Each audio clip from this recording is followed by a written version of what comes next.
This is the Higher Ed podcast, presented by eCity Interactive. eCity creates websites, marketing campaigns, and magic for higher ed institutions large and small. Every digital challenge has a solution. eCity's talented team of problem solvers will help you find yours.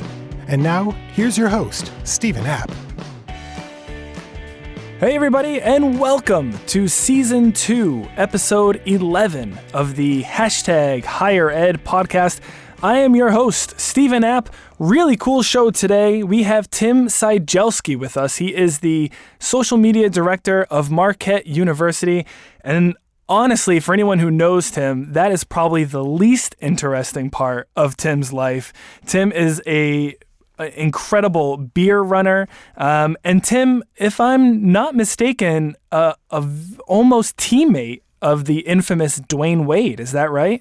Yeah, that's I guess one of my claim to fames. It was 18 years ago, almost 18 years ago, exactly, this August. So I work at Marquette. I've been working at Marquette for 10 years, but I also went to undergrad at Marquette.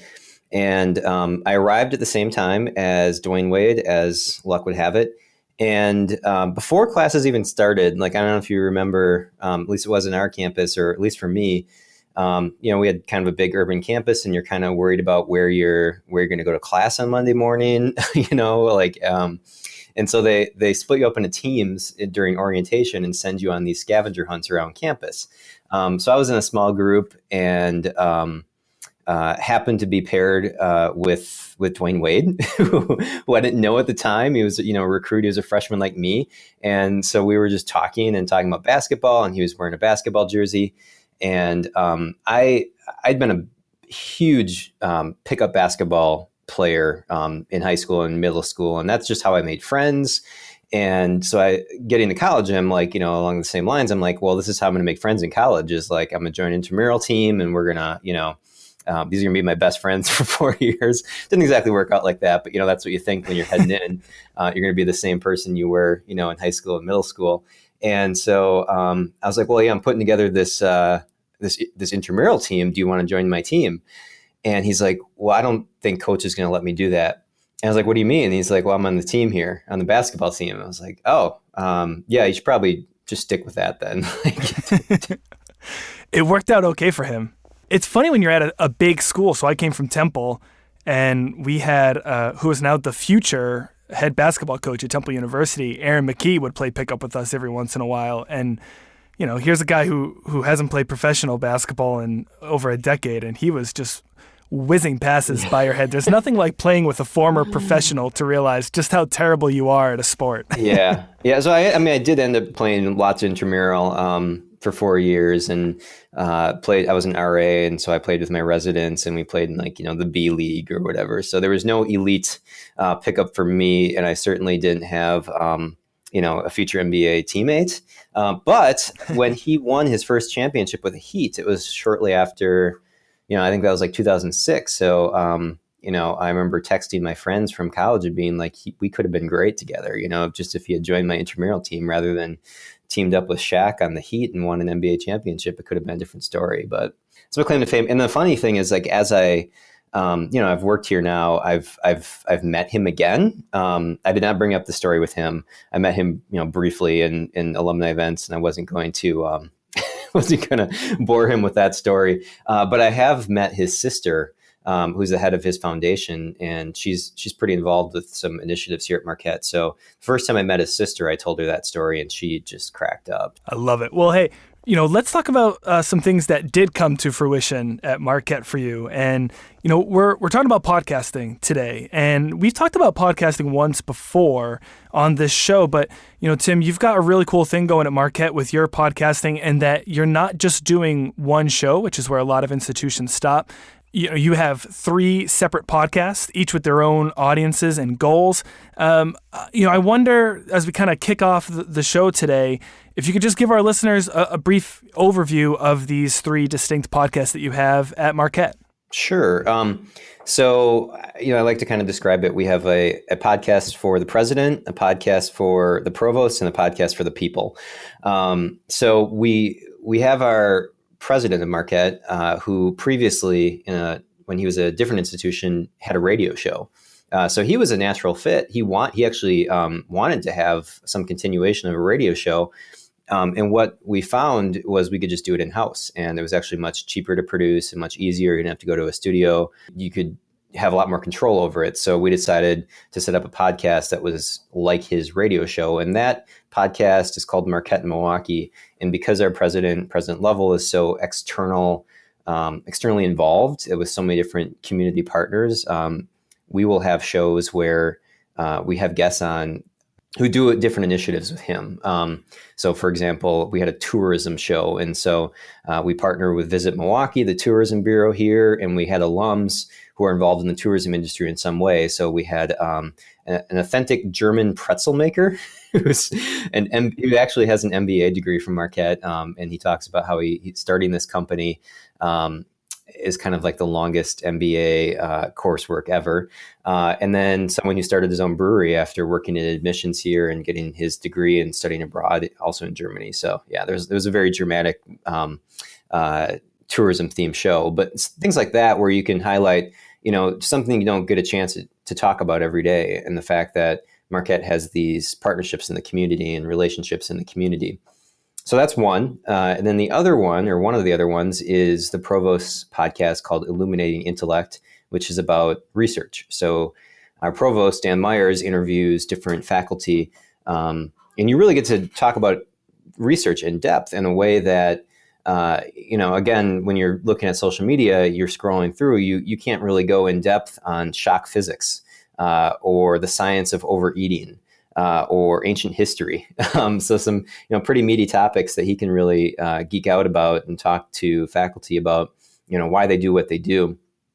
And the other side of that is also humanizing faculty. So not just their research, but why do they get into it? And what are their hobbies and what are their pursuits? And one of the recent episodes, it was with Dr. Jen Finn, who is a history professor. She just won a Young Scholar Award. And then on top of that, 6 months ago, she donated a kidney to save her dad's life. Holy smokes. Yeah, which would be impressive enough. But on top of that, 6 months later, she wins an Olympic distance triathlon. Huh. So it's an incredible story. So, of course, we talked about her research, but we also had to talk about this, significant personal choice that she made. And it also so happens that we have a student athlete on the women's basketball team who is looking for a kidney donation right now for a rare disease that she has. So it really tied together a lot of different things that were happening at the university, not just research, but also like the human side of it. So that was something we could do, when you're recording a longer podcast that you can't just do in a typical social media post. So that's Illuminating Intellect. That's the one in research. And then the third podcast is just called the We Are Marquette podcast. And that's one I started last summer. And that's literally everything else. And We Are Marquette is a chant that we say at basketball games. It's kind of a tagline here. So this is the opportunity to just tell the story behind the words We Are Marquette. What do we mean by We Are Marquette? And so I've interviewed people I know here on campus that I've had a chance now to sit down for an hour and really hear their personal stories and what brought them here.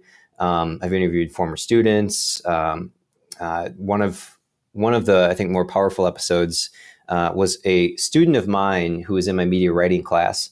And for that class, I have them write or create a publication on a topic of their choosing for their final project. And in her case, she talked about her own childhood cancer and how she survived it, but it was so hard on her parents and her family, and so now she gives back at Marquette as an organizer for Dance Marathon, which raises money for Children's Hospital here in Milwaukee.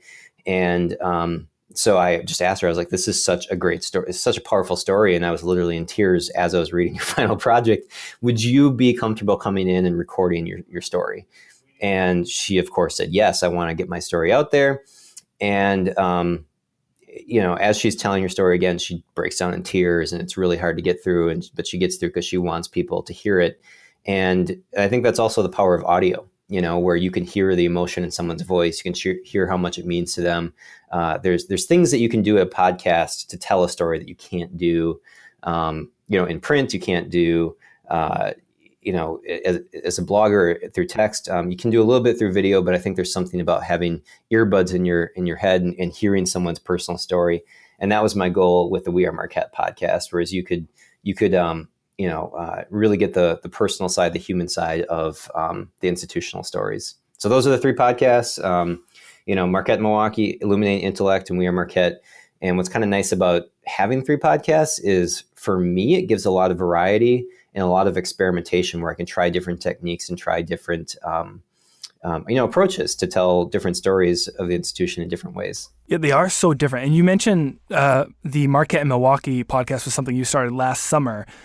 Which was the first podcast, Tim, that you created, and kind of what order did you go in here with these three? So the first was actually the Illuminating Intellect podcast, and I didn't start that. It was started by someone else in our office, and when he took on different responsibilities, he could no longer do that. And at that point, I was already producing two other podcasts. So I was like, yeah, why not? I'll take on a third. So that's actually it's the most recent to me, but it's the longest we've had in the office. But the Marquette and Milwaukee and the We Are Marquette one I started last summer. And it was really a summer of experimentation. I recorded a lot of things. In the early episodes of the We Are Marquette podcast, I'm actually in it. You can hear me I'm interviewing someone. And then literally one day I was set to record someone and didn't have two microphones set up. So I listened to a lot of Song Exploder podcasts where you basically just hear one person and them telling their stories. And it's also similar in some ways to StoryCorps. So I told the student, I was like, all right, I'm just going to sit off mic and ask you questions and just take myself out. And then you just tell your story and we're just going to hear you. And it actually happened to be the student who sang in our Christmas video. So she sang Joy to the World. And I think it was Joy to the World. It was a Christmas song. It's a while ago now. So what I did is instead of having me in there, I just cut the song in between her like different stories, and it's just hearing her. And when I heard that back in the edits, I was like, I like that way better. Maybe I just don't like hearing my own voice or whatever. But I think there's something very powerful about hearing just one person tell their own story rather than a conversation back and forth where it's like, it almost felt like they were speaking to you. And so while the other ones are interview formats, this one was just them speaking to the listener almost. And I think it feels and that's the most personal podcast. So I think it also fit the format where you're just hearing that person tell their own story. And I think it works out. I think it's interesting when I listen to you talk about experimentation. We had, I mentioned we did one earlier episode in season 1 on podcasting with Jackie Vitrano with This Is Skidmore.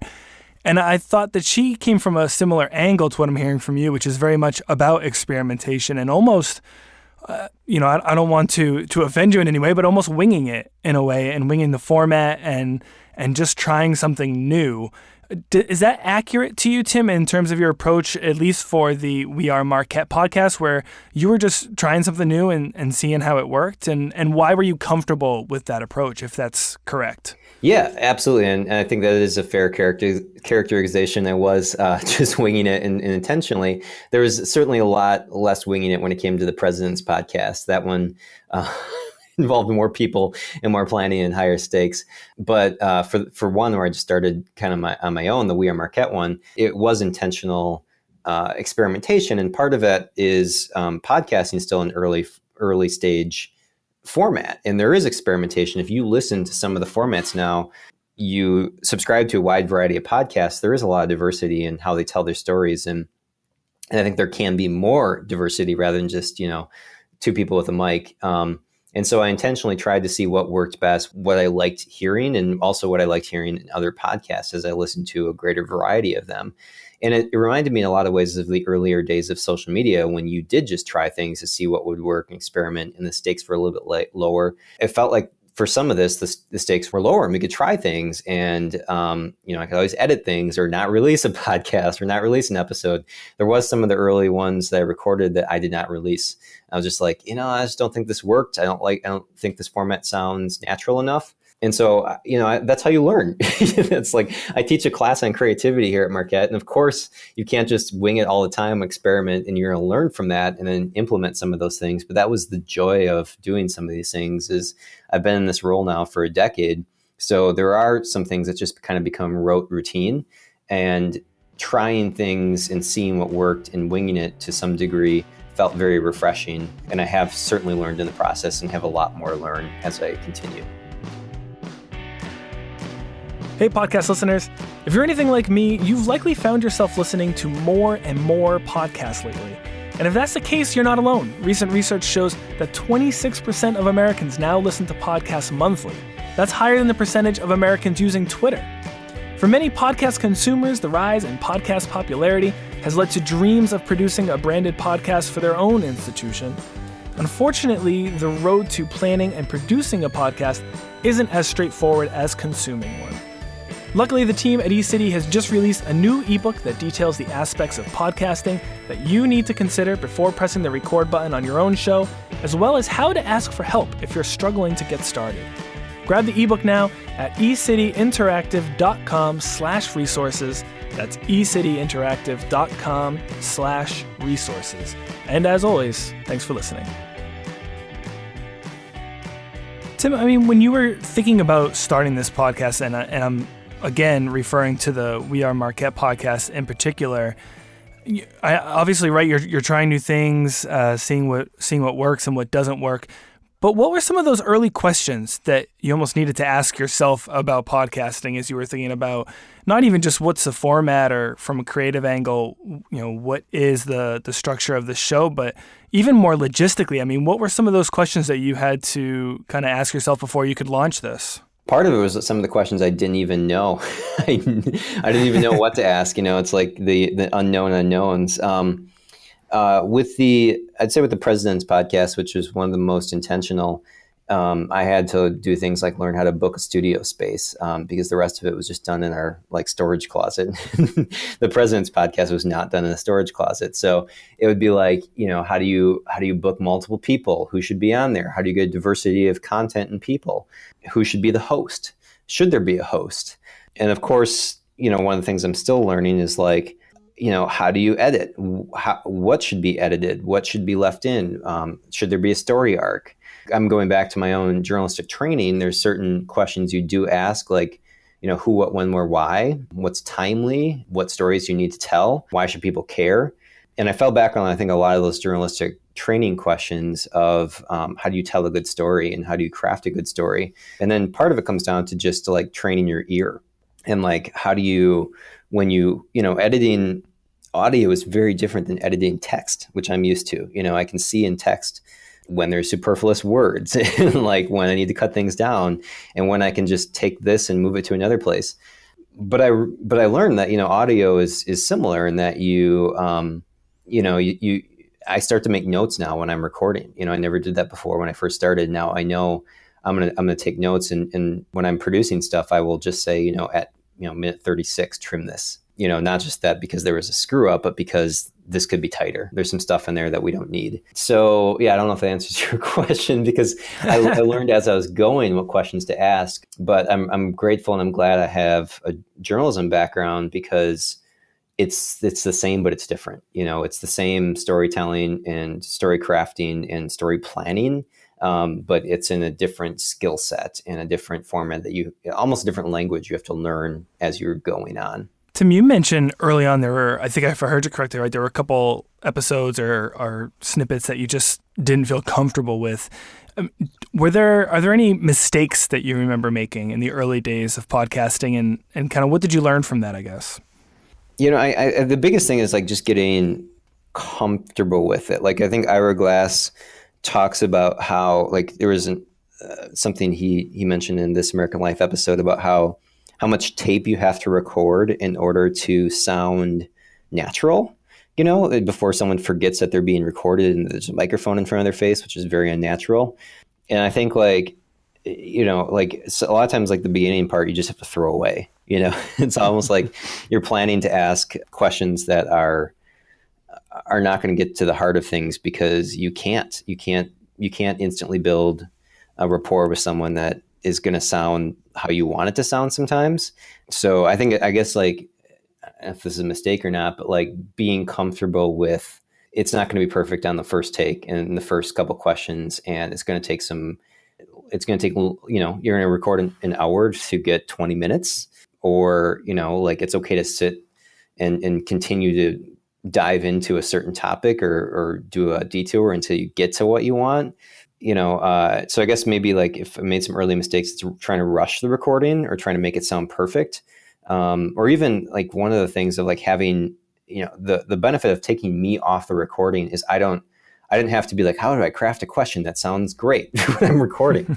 Because I could just ask a question, and it would be what I really wanted to hear. And so like, I guess like allowing more space to breathe has been what I've learned. And if I've made mistakes earlier on, it was to expect things to be more perfect or more refined or polished in the first iteration. Tim, you've got 3 podcasts that you're involved in it in various capacities, one of which you host, even if you don't appear in the published recording. From a comfort level, are you more comfortable now when you record? Do you feel like the process is a little bit easier for you? And was there a moment when you felt like you're in a groove, or has it just really been gradual and organic? Yeah, I mean, I think it's kind of been gradual and organic. It's just like any other skill. And that's one of the reasons why I wanted to try this, is because your skills get, they reach a plateau and then it gets kind of boring in some ways when you're not learning something new. And I'm going to reference This American Life again, because there was a great episode about a guy, as a comedian from France, who was like just massive in France. Like he was just a superstar. And he decided he wanted to come to America and try to make it as a comedian. And I don't know his name because he's not, very popular in the US, but he started going to these clubs and just relearning comedy from the ground up, because he was in one, a different language, but 2, comedy is very different in America. What's funny is different than what's in France. So like the type of comedy that he had to adapt himself to was very different. And so they asked him, like, why are you doing this? You're a superstar in France. Like, you have a good life in Paris. Like, people know you wherever you go. And he's like, it's like chewing a piece of gum for a while. Like, you don't have that fresh flavor. I wanted to get that bite into that fresh flavor, even if like, it was difficult. And so that's kind of what it felt like. And that's one of the reasons why I went into trying podcasting as a tool. One, obviously it's a great, I think, storytelling format to tell our stories, but also just like for my own professional development is I wanted to not be good at it. I wanted to like really struggle and not just do the same things over and over again. And I definitely did struggle when I first went on. It would take me forever to edit a podcast, and I would agonize over things. And this week I've already edited 3 podcasts. I know what to do, I know how to like, I'm like, okay, well, this section really should go here. And man, it'd be good to end on this note as opposed to putting this as like the 3rd question. And so I have these things that happen in my head automatically now, which didn't happen when it first started. So yes, like my comfort level has definitely gone up, and that feels great to like be able to be like, I know how to make this sound better. And I sent an edit to a professor a researcher who was in this, and she wrote back and was like, it's really interesting to hear how this sounds like we just had this conversation, but I know that it's all moved around. She's like, it sounds very natural. I'm like, perfect. That's what I wanted. Right. I wanted this to sound like it was a seamless, conversation. Even trimming, little bits and pieces out of there to make it one idea flow better into the next. And so that was really rewarding. But I know like I actually use a $20, editing app that I got off the Mac store. And that's not going to, if I really want to take it to the next level, I have to learn some more advanced editing software. And so that's kind of my next challenge where I'm like, I really should learn, I've tinkered around with GarageBand and Adobe Audition and that sort of thing. I was like, I should really learn that better so I can really take it to the next level. I've learned a better way to make narratives, but now I need to really learn the technology and make it shine, I think is the next step. Yeah. And you brought up technology, and earlier when you were talking about the time that it took you to edit some of these shows early on, it makes me think about, investment and the amount of investment required. You are in a unique position at Marquette because you have these 3 different shows, all with very different levels of investment. I wonder if you could talk me through what the level of investment is for We Are Marquette, Marquette and Milwaukee, Illuminating Intellect. And when I say investment, of course, I do mean time and money, because just because you're not spending money doesn't mean you're not investing in these shows. Yeah, the only one that we're actively spending a budget on as opposed to time is the Marquette and Milwaukee one, the President's one, and we are booking podcast studio space as just opposed to our closet space downtown. So that's both for the president, but also like his partners that he's people who are on the show to kind of give them a nice experience. We're hopefully going to be able to move that to our own College of Communication, which are in the middle of a huge remodel of their student media spaces. And so I think it'd be really good to have students involved in the recording, the editing, and also just being on campus as opposed to, off campus for these recordings. So I think that will save us some money when that opens. Hopefully we'll be able to do it maybe in the spring, the fall. I think they're still going to be working on some of the kinks of the remodel. We also do underwriting for that. So we promote that on a local radio station, which underwrite it's a nonprofit radio station. We do some underwriting for Marquette and Milwaukee. I think that's better spent on probably just advertising in podcasts or even Facebook ads. So I think we'll take a look at that maybe in the fall, switching over our ad spend there. And then the others, we are not doing any active, like Facebook ads or promotion that way, but it's, of course, time booking me with a, someone for the We Are Marquette podcast or the Provost time, which is of course at a premium. So I get like 4 or 5 recording spots at a time. And so we'll do sometimes 2 episodes back to back, or 3 episodes a week, and then just spread those out over time.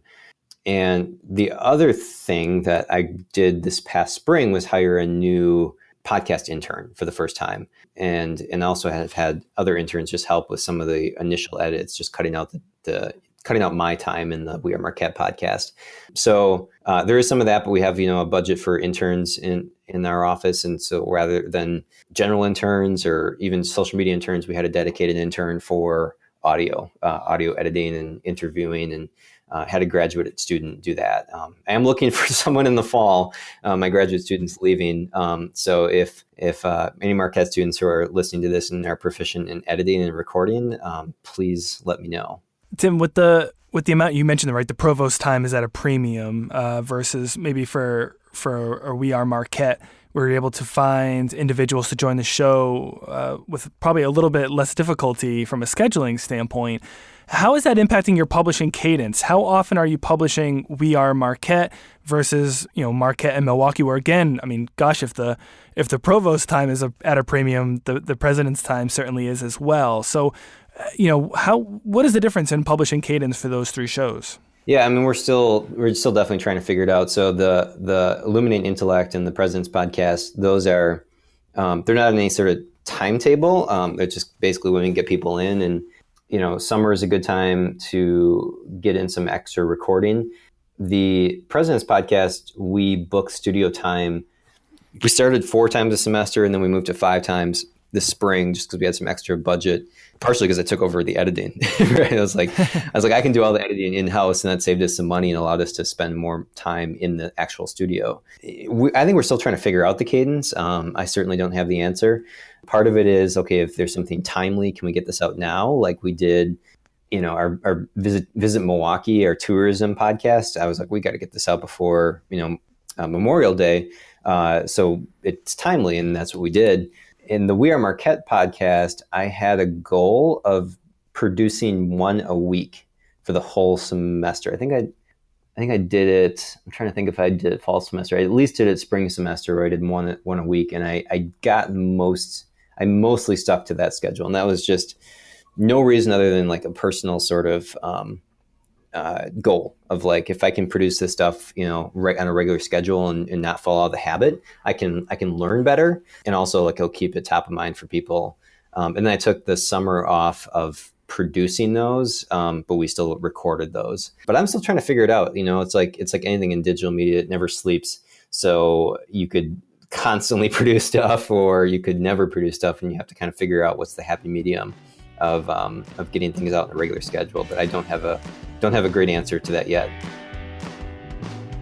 Hey everyone, the Hashtag Higher Ed podcast is part of Connect EDU, a podcast network bringing together brilliant minds in the higher ed space and breaking down silos. You can check it out at connectedu.network, where you can find great shows no matter where you work on campus, as well as resources for first-time and long-time podcasters. You can also follow along on Twitter at ConnectEDUPod and hashtag ConnectEDU. A lot of listeners will listen to this show, and if they're interested in podcasting, if they have plans to start a podcast, and honestly, listening to you, they may feel overwhelmed by all the options that they have and everything that they could be capable of on campus. What would you recommend? How would you recommend that others maybe approach podcasts and getting started on their campus based on what you've learned through your own experiences at Marquette?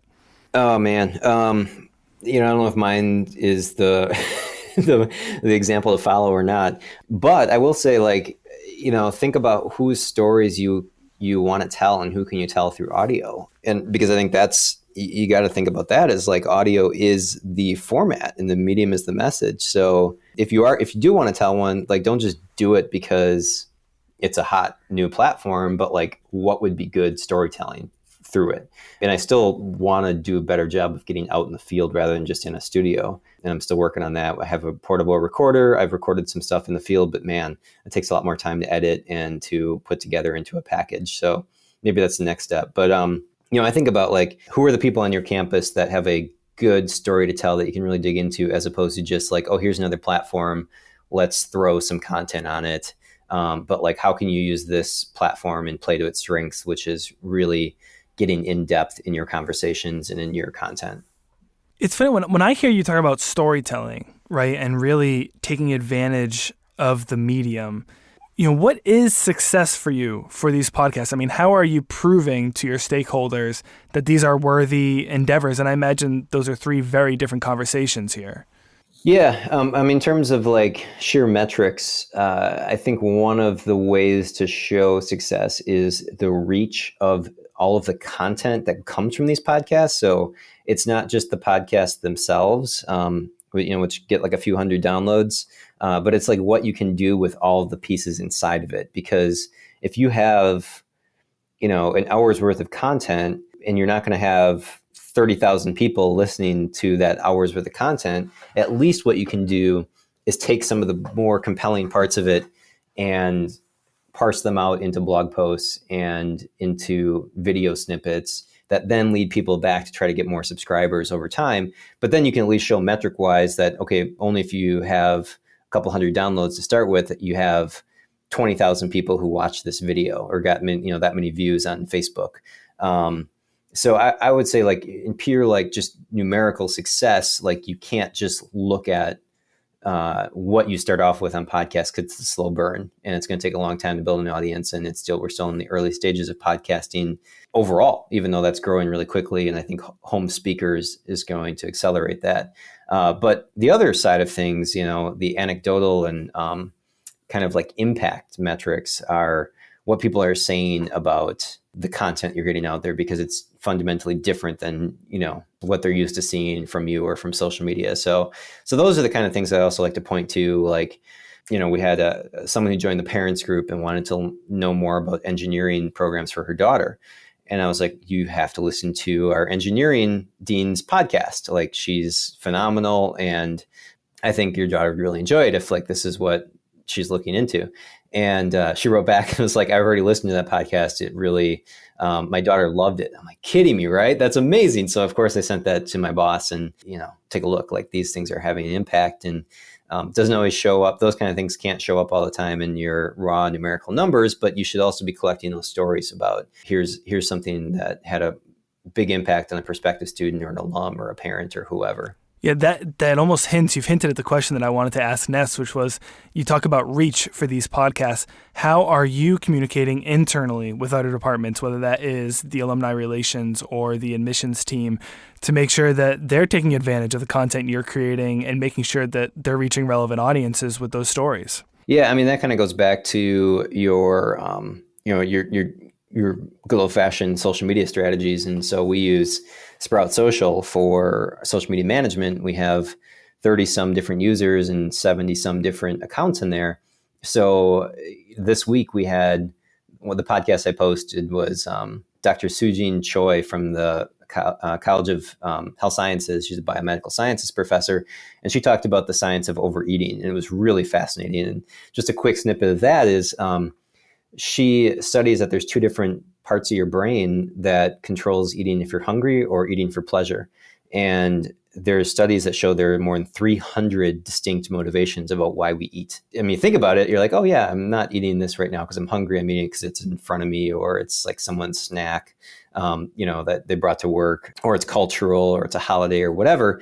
And so she says, like, okay, we'll overeat even if we're totally full, because a different part of our brain tells us we should be eating this delicious dessert or whatever. There's always room for pie. So what she's trying to, she got an award, a sabbatical, to work on a new treatment, a new drug that affects one part of the brain but not the other.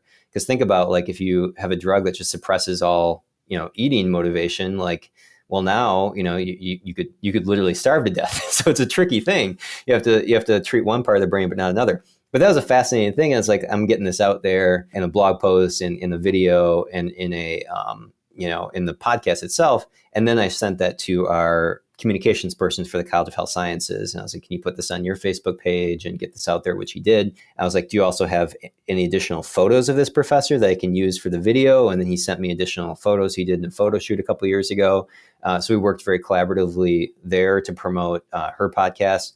And that goes for any, podcast where it's someone from a different college, or it's admissions, or it's alumni, where I will send it through to different, communication people around campus and be like, hey, this person's from your department, let's get this out there. And hopefully that helps start to build the audience as well. Tim, when you talk about we have to source our guests, we have to record, we have to edit, we have to create a video or a blog or a social post, we have to share that social post with relevant communicators on campus.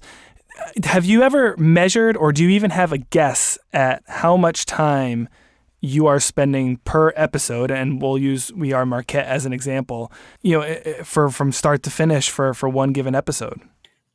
Yeah, that's hard. I mean, like, the recording process is usually an hour, so that's more easy to measure. Edit process, can be 2 to 3 hours or maybe even more if you're like looking at mine and my intern's process. And then there's, of course, booking it and organizing it and prepping for it and developing questions. And there's promoting it. So, I don't know. One single episode could take 10 hours, 8 to 10 hours or something like that. And that's both my time and my intern's time, and, all of the, not to mention like the person who's being interviewed. So these are time-consuming things, no doubt about it. And that's one of the reasons why I'm trying to bank things in the summer and try to get like a lot of recording and things ready to go. So like when the fall gets super busy, we have things stored and ready to go. But I'll say, like, part of the pleasure of that is like, one of the benefits of that is just sitting back and being able, the luxury of like listening to someone talk and really learning and editing. And you don't always get those deep dive projects in social media. Sometimes it's like, you're moving from one Instagram post to a Snapchat post to a Twitter post to a Facebook, and like you're just all over the place, and you're never able to sit with one project for long. And I think the luxury of a podcast, at least if you have this time and you're able to do it, or at least you make the commitment to devote to it, is you really get to go in deep with people who are on your campus and the stories you want to tell. And after I record my podcast, after I've heard it many times, because I've been in the studio, was recorded, I've edited it, I've posted it, I will then listen to it, and and there's still things I'm like hearing, and I'm like, oh wow, like I didn't catch that the first time around, how, the in-depth part of what she's talking about now or something. So yeah, these are very time consuming, which could be a turn on for some people, but for me, it's also like kind of the cool thing, because it's really a project you can sink your teeth into. Tim, can you continue to scale this? You've got 3 podcasts now. Are any plans for new podcasts from Marquette in the future, or is this, you feel like, your limit from a bandwidth perspective? So I actually do want to. I'm working on another one. I was thinking maybe like an offshoot, but I think there's a point when you ask people to subscribe to too many things. So I think we're going to have a mini series inside the Marquette and Milwaukee podcast, and and it's I won't go into all the details, but essentially we're having almost like a Shark Tank type competition on campus for a $250,000 prize for a new venture or a continued venture, and so I'm going to have someone who's in charge of that challenge probably interview the people who are in that and sit down and do interviews, to get to know all these contestants a little bit better, or participants. And initially I was really ambitious and thinking we're going to go out in the field. We're going to interview a lot of people with my portable recorder and put this all together. And I just don't think that might be realistic with the demands of what's going on in the fall. I'm working full time, and I'm also going to be teaching 3 classes in the fall. So I'm thinking just being realistic. I'm going to scale that back a little bit, and it'll be a little more traditional interview format as opposed to a lot of field reporting. So I would love to scale it some more. Having an intern has already helped me make this bigger than I thought it could be, or do more than I thought we could. But I don't know. People asked the same thing about social media, 10 years ago. How does this scale? Does this scale? And I think we're probably still asking those questions, because in some ways it doesn't scale. You're still human. In other ways, there's always just different opportunities. It's just how you allocate your time and what you want to devote, what resources you want to devote to it. Hey everyone, a quick shout out to the agency that makes this show possible, eCity Interactive. I really do love coming to work every day at eCity, and that's not just because everyone shares my love of donuts, but that's really because I get to collaborate with a talented team working on everything from user experience to content and digital marketing to web design and development and a whole lot more. Our work has earned us an incredible roster of education clients, including the University of Pennsylvania, George Washington University, Petty School, Cornell, Drexel, Rutgers, and many others. So if you're looking to improve your web and digital presence and better communicate your school's story, visit us online at ecityinteractive.com and get in touch. Well, Tim Cigelske, you are honestly probably the busiest man in higher education. I appreciate you carving out some time to join this show and talking about everything you've got going on at Marquette University. So thank you so much for joining the podcast here today. Where can listeners find you online if they want to ask more questions about podcasting, the Marquette blog, how you're promoting, what classes you're teaching, learn more about food science? Where can people best reach you? I don't think I don't have the unified social media handles, which is I should totally do that. But it's pretty hard to find me with the same handle in different places. So probably just Google me. Last name is Cigelske. But I'm also on Twitter at Cigelske, Cigelske, I write a lot on Medium, so you can look for me on Medium. Excellent. And of course, each week we ask our guests to give a social shout out to a colleague or an individual that deserves a little bit more recognition of their work. Tim, who do you have in mind here today? This might be kind of redundant, but I just listened to your new podcast with Todd Pritchard from the UW Alumni Foundation. And, he's literally just down the street from me, 90 miles away. Did not know all those things that they were doing there. And I think we have a pretty good relationship with UW-Madison and their digital people, but I didn't know all the things they were doing in the ice cream truck through all 72 counties in Wisconsin. I'm like, we're in Wisconsin. We didn't do that. I want to go eat ice cream with alumni, around the state. So I would give a shout out to him and you for doing that episode, because if people haven't heard it yet, go back and listen to it. And I'm like, those are some great ideas. Well, excellent. Hey, Tim, once again, thank you so much for joining the Higher Ed podcast. I can't wait to see what you've got with these podcasts. And, I follow you on Medium, love everything you're doing. And like I said, you're incredibly busy. So I appreciate you taking the time and looking forward to seeing what you've got next. All right. Hey, it's great to be here. This is a really, really fun conversation. I'm always up for talking about podcasts with anyone.